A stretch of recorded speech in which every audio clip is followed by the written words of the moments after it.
On se rend maintenant dans la région Richelieu-Yamaska, plus particulièrement à Saint-Pie, rencontrer les gagnants de la catégorie agricole. La ferme avicole Jean Brodeur est une entreprise familiale qui existe depuis 3 générations. Elle est composée de Jean, le père, et ses 2 fils, Francis et Miguel. La ferme Brodeur produit annuellement près de 800 000 douzaines d'œufs, 500 000 kg de poulets à griller et 30 000 poulettes de remplacement. Le succès de l'entreprise repose sur les gains de productivité, la qualité du produit et l'amour du travail.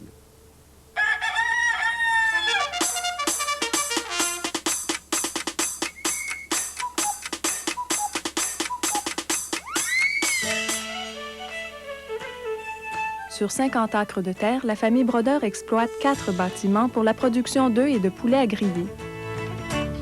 Je craque pour toi, mon coco. Les gens te rencontrent, je craque pour toi, mon coco. Là, ça a marché. Ça n'a pas d'allure. J'étais impressionné par l'annonce. Puis voir la réaction des gens, même des fois, tu vois à Montréal quelque part de même, puis quelqu'un est assis de l'autre côté, il te regarde. C'est lui l'annonce d'œuf, tu sais. Avant d'arriver à une telle popularité, C'est mon père Armand. les Brodeur ont dû travailler fort. On est en 1940 à peu près. Qu'est-ce qui se passe ici à Saint-Pie?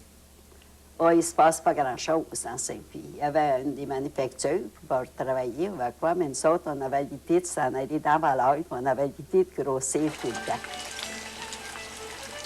La ferme a vu le jour dans une chambre à coucher de la maison et le couple y gardait pas moins de 150 poules.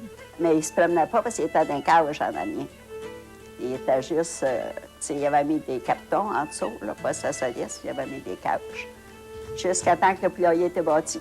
Quand le poulailler était bâti, bien, ils ont transféré au poulailler. Là, après, bien, on a pris le dessus, puis il en rentrait plus dans la maison. Je craque pour toi, mon coco. En 1967, Jean Brodeur prend la barre de l'entreprise familiale. Petit à petit, il met le cap sur la modernité. C'est comme dans tous les marchés, on s'est modernisé, on s'est mécanisé. Tu vas voir ici comment c'est installé. Il n'y a plus de choses qui se fait manuel, beaucoup moins. Tout est bien, tout est sur ordinateur ici. Tout est programmé, c'est tout différent, là. Jean Brodeur a même résolu l'un des plus grands mystères de l'humanité. La poule vient avant l'œuf. C'est pourquoi il élève lui-même ses 13 000 poulettes de remplacement. La poulette est gardée ici de 18 à 19 semaines. Qu'il y a un suivi de ses vaccins, voir la poulette si elle a atteint son poids préparé pour la pompe. Après ça, elles sont envoyées au poulailler, qui est une spécialité seulement pour les œufs, pour la pompe des œufs. Le chauffage, c'est un chauffage au gaz. Plus qu'une poulette fait d'exercice, mieux que c'est. Je n'ai jamais entendu dire qu'un matin, j'ai pas le goût de me lever ce matin ou je suis fatiguée. Non, il va toujours en parler comme ça serait toujours une nouvelle journée. C'est là quand tu viens régulièrement, tu les connais, puis tu t'en vas avec ça, puis il n'y a aucun problème.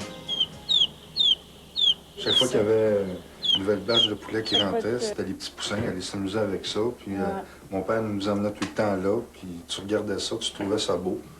Avec les yeux d'un enfant. C'est fascinant, pareil, pour un enfant. Moi, je voulais tout leur donner un nom, là. Tu sais, là, comme des petits chats. Aujourd'hui, on produit tout près de 800 000 douzaines de cocos sur la ferme familiale. Dès 8 heures le matin, les fils de Jean sont au travail. Combien d'œufs par jour vous ramassez? Présentement? Oui. À peu près en douzaine ou en œuf? En douzaine. Environ, tu vois, 2400 douzaines à peu près. Par jour? En écoutant la radio? Ouais. C'est en radio, c'est sûr qu'il y a des matins que ça serait plus long.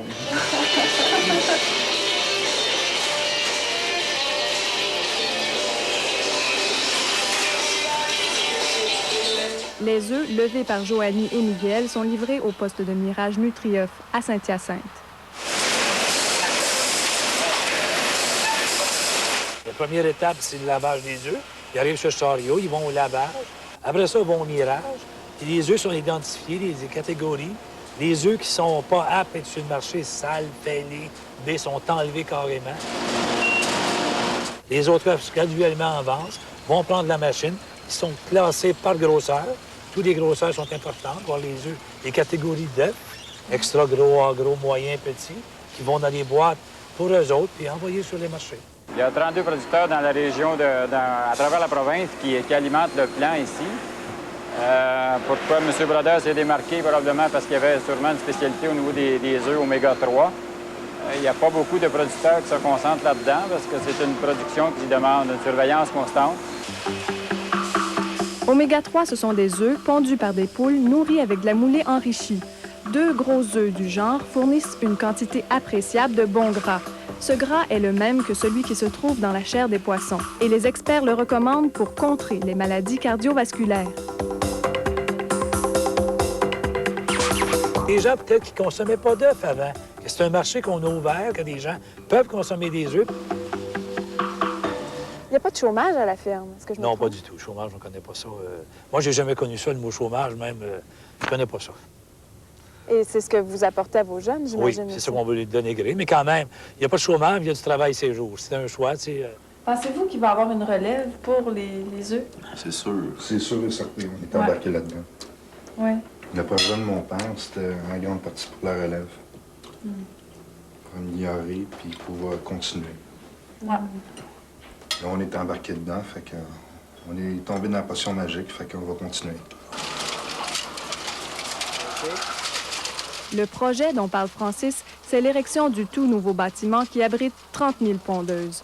Un projet de 750 000 $ qui a de quoi assurer du travail pour plusieurs années à venir. C'est quoi la recette du succès? Beaucoup de travail.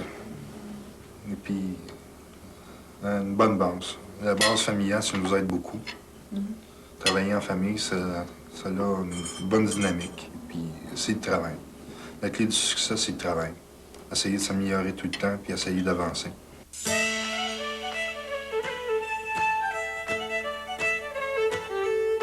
La petite PME familiale risque fort de grossir avec le temps.